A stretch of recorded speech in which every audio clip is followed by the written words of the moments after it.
Nous sommes en juin 2006. La deuxième trilogie de la saga Skywalker a pris fin l'année précédente et nous avons enfin l'origin story de Dark Vador.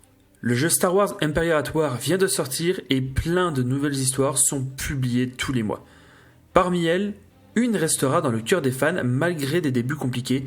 Je veux parler de Star Wars Legacy. Alors, je vous préviens tout de suite, mon but ne va pas être de raconter cette histoire, mais plutôt de vous inciter à la lire en vous donnant un contexte, ainsi qu'en vous présentant les personnages principaux de l'histoire. Plusieurs factions et plusieurs personnages sont mis en avant dans ce comics, et je vais vous présenter les grandes lignes du début pour éviter de spoil l'histoire complète. Donc évidemment, je ne vais pas parler de tous les personnages, surtout de ceux qui sont arrivés en cours de route. Et on commence tout de suite avec les méchants éternels de la saga Star Wars. Je vous présente l'Empire Sith, aussi appelé le Sith unique. Ce nouvel ordre du côté obscur pourrait être considéré comme une hérésie par certains, étant donné que la règle des deux n'est plus appliquée. En effet, c'est le Sith unique qui régit. Ce nouvel ordre devient presque aussi bureaucrate qu'est l'Empire, où chaque Sith a sa propre tâche qui lui est attribuée. Plus de lutte de pouvoir, ils agissent tous pour une même cause et pour une même personne. Les Sith ont tous juré allégeance à leur seigneur Darkrai qui dirige l'Empire, ainsi que le Sith unique. Le seigneur noir de Sith est accompagné de Dark Wyyrlok, un chagrien dont sa lignée sert Krayt depuis plusieurs générations. C'est son bras droit et aussi son régent s'il vient à ne plus pouvoir diriger. Il est également le gardien du savoir des Sith. Proche de Darkrai, on y trouve aussi ses mains, ses assassins personnels. Dark Nihil, seigneur de guerre Nagai, il était le point du seigneur noir des Sith, à savoir le commandant suprême des forces militaires, et il a été promu main peu de temps avant le début du comics. Un autre de ses assassins, et celui-ci est beaucoup plus connu, pour beaucoup de fans c'est le personnage qu'ils retiennent le plus du comics, je parle évidemment de Dark Talon. C'est une Letane, c'est-à-dire une Twi'lek à la peau rouge, et au début de son histoire, elle est promue main du Seigneur Noir et premier assassin de Darkrai. Tout bon régime se doit d'avoir un service de renseignement, d'assassinat, de torture et autres réjouissances. Pour le Sith unique, c'est Dark Malady qui s'en occupe. Elle possède un vaste réseau d'agents et est devenue maître dans les interrogatoires musclés. Spécialiste de l'alchimie Sith ainsi que de la manipulation des régimes, elle privilégie le cerveau plutôt que les muscles. Pour tenir la galaxie dans le creux de sa main, ce gouvernement a besoin d'une armée, et c'est là qu'entre en scène l'Empire. Toujours présent à cette époque, l'Empire est divisé en deux, et une partie est fidèle au Sith. Vous comprendrez pourquoi est-ce que je dis qu'elle est divisée en deux plus tard. Si les Stormtroopers sont toujours le bras et les jambes de cette armée, le Conseil des Moff en est le cerveau. Notamment Morlish Vid et Nina Calix.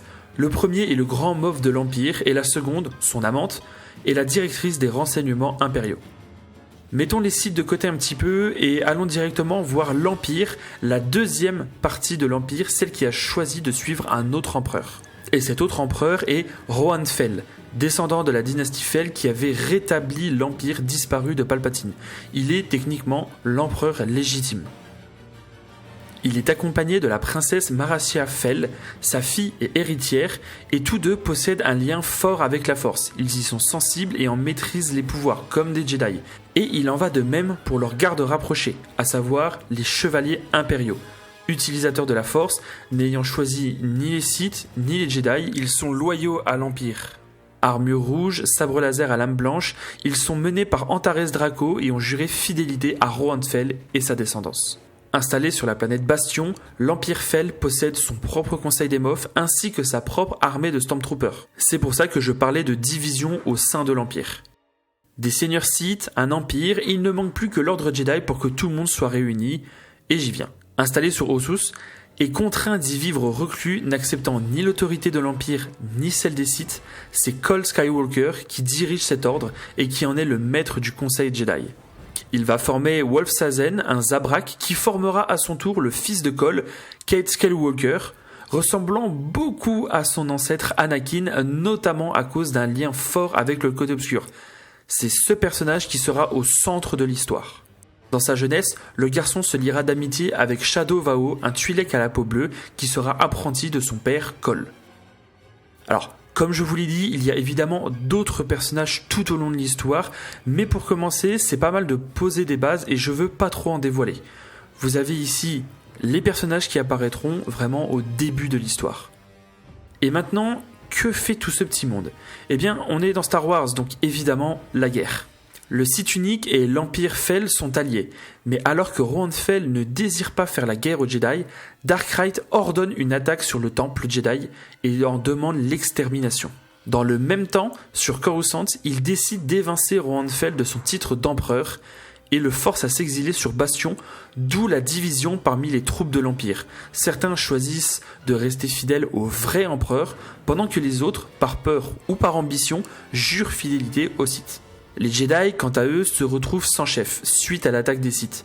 Cole Skywalker meurt héroïquement en se sacrifiant pour permettre à un groupe de Padawan de s'échapper. Je suis vraiment désolé de spoil, mais c'est clairement dans les 10 premières pages, donc bon.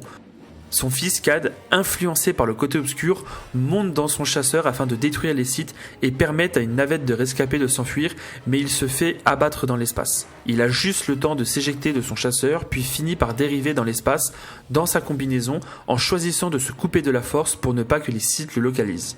Une équipe pirate menée par Rav le retrouve et Cad décide de se faire passer pour un pirate chasseur de trésors dont l'équipage a été tué par les Sith. Il les guide dans le temple Jedi et les aide à piller ce qu'il reste du trésor. L'histoire fait alors un bond dans le temps et on se retrouve quelques années plus tard. Les Jedi sont toujours éparpillés et se cachent dans la galaxie, essayant de survivre à la traque incessante des Sith. Ces derniers sont occupés à les poursuivre jusqu'au dernier, mais sont également dans une guerre contre l'Empire de Rohan Fel, Empire contre Empire. Cade, quant à lui, est devenu un chasseur de primes. À bord de son vaisseau, le Mynock, lui et son équipage, constitué de Jar Yassin, un ancien pirate de l'équipage de Rav, et Delia Blue, une mécanicienne Zeltron démontrant une certaine affection pour Cade. Ensemble, ils sillonnent la galaxie en quête de primes leur permettant de vivre, et pour certains, de quoi se payer quelques bâtons de la mort, seul moyen que Cade a trouvé pour se couper totalement de la force. Pour le reste, évidemment, je vous invite grandement à lire cette histoire. Pour ma part, c'est la première série de comics que j'ai lue et ça reste l'une des meilleures à mes yeux. Alors qu'à l'époque, c'était pas le cas pour tout le monde. Beaucoup de fans n'appréciaient pas le retour, encore une fois, des Sith, mais au fil des numéros, l'histoire a su séduire les lecteurs, notamment grâce à connexion avec les histoires passées, et notamment la guerre des clones. L'histoire n'est pas seulement centrée sur un personnage, mais sur une multitude d'événements qui parfois se connectent entre eux. J'ai en ma possession les anciennes versions de l'histoire, mais vous pouvez toujours les trouver puisqu'ils ont décidé de ressortir les histoires Legend dans un nouveau format. N'hésitez pas à me dire dans les commentaires si vous avez déjà lu cette histoire et ce que vous en avez pensé. Comme d'habitude, si la vidéo vous a plu, n'oubliez pas de mettre un j'aime, ça fait toujours plaisir. N'oubliez pas aussi de vous abonner pour ne rien louper à la suite. Je vous laisse et surtout, que la force soit avec vous.